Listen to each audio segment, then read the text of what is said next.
So today we're going to be talking about being delusional and why it actually might be key in order to help you manifest and have every single thing that you want. Hi, my loves. My name is Dheandra Nicolette. Welcome back to my channel. We chat all things lifestyle, spirituality, mindset, pretty much anything that I feel called to discuss with you guys. And today we're talking all about being delusional. In order for us to talk about why delusional thinking can actually be positive in our lives, I feel like we need to bring it back to childhood and talk about how when we were kids, we were literally the most delusional people on the planet and how much it served us. When we were children, we literally had this urge to dream big. When you're a child, your imagination literally runs wild. And I feel like it's one of the things about being a child that I feel like is so magical and so beautiful and positive that we sometimes lose when we are adults or when we become adults. Kids have this way of jumping into things, diving in without thinking much about the consequences. And obviously, as you become an adult, you realize the power of consequences and you realize that like certain things do have certain consequences. So maybe you have to like tread with a little bit of caution in some areas. But what I love about kids is that they dive into things and sometimes they do fall or they fail. But what they do is they always get back up again. You will literally see kids playing and like they might trip and fall and skid their knee and they might cry for a second or be hurt, but then they go back out there and they play again. Because for them, the joys and the positivity that comes from playing with their friends or enjoying their time in life is so worth the possibility of getting hurt. They're not even really thinking about the possibility or the consequence of getting hurt. They're just thinking about enjoying themselves and having fun and being present in this moment. When we grow up, the world starts to weigh on us because obviously as adults, a lot of things come into play. Now you have bills, now you have more responsibilities. Now there's almost this weight on your shoulders that you start to develop, which weighs you down. There's this implication of fear that surrounds us. I think a lot of decisions that people make or don't make in adulthood are driven by fear. There's the fear of what happens if you take a chance on yourself. There's the fear of what happens if you decide to do something out of passion and love versus out of logic and reasoning. There's so much fear that literally surrounds us. And I often find myself like really wanting to tap into that inner child version of myself, that person that saw the world as full of possibilities versus something to be so totally afraid of. I'd be remiss if I did not bring the astrology into it. And if you're not familiar with astrology, please stick with me. I promise it'll make sense in a second. So we actually are going through a Saturn retrograde right now. Saturn is stationed retrograde from June 30th, 2024 to November 15th, 2024. Saturn is the planet that I like to refer to as Big Daddy. Saturn is all about responsibilities, challenge. When you talk about someone going through a Saturn return, typically around your ages of 20, 29, 30 or so, where they're starting to really feel the pressure of adulting. It feels very real. Like all of the things that before you look to your parents to do or your grandparents or even your aunts and uncles or whoever raised you is now something that you're realizing that you're like in the thick of, and you're realizing that you truly are an adult.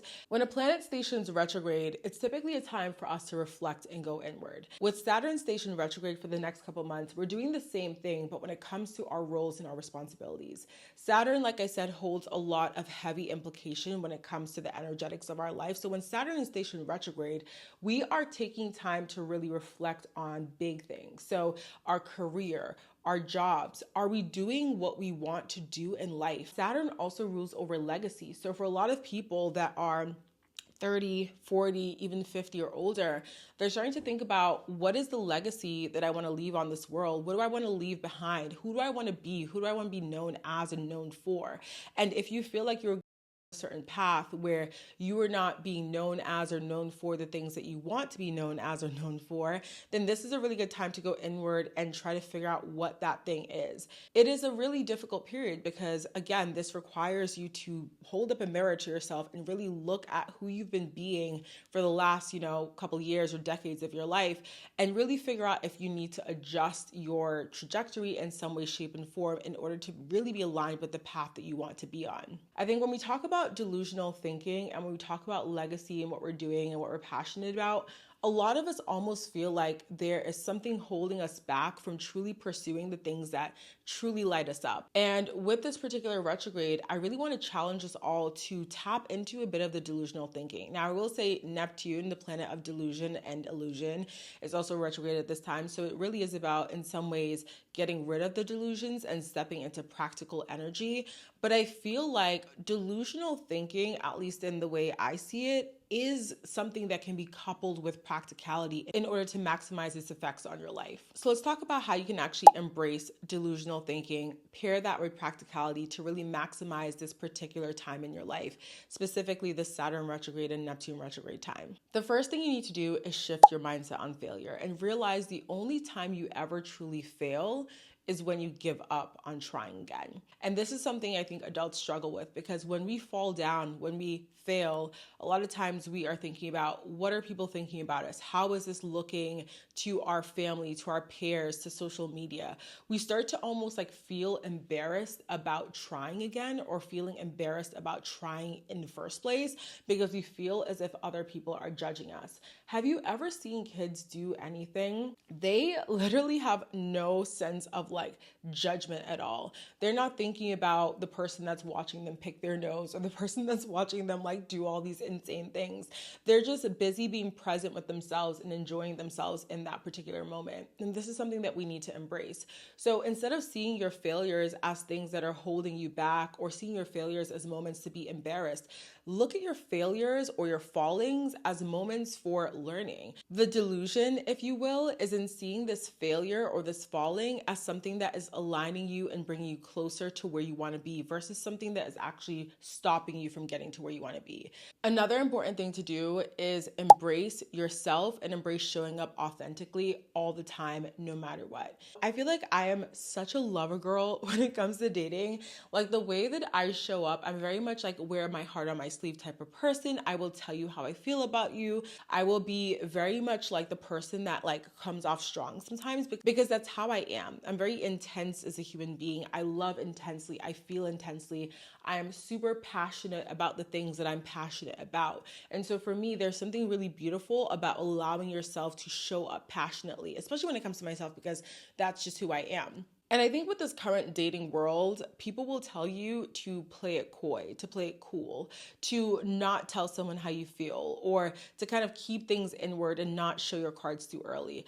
I do think that for some people that strategy works, and maybe I'm single because it hasn't worked for me. Actually, I'm single because it's just not the time for me yet. But that being said, I feel really incredibly passionate about showing up as myself in any particular setting that I go into. There's a level of delusion that you kind of embrace when you show up as yourself in any given situation, and you really just embrace the fact that if people are for you, they will gravitate towards you, and if they're not, they won't.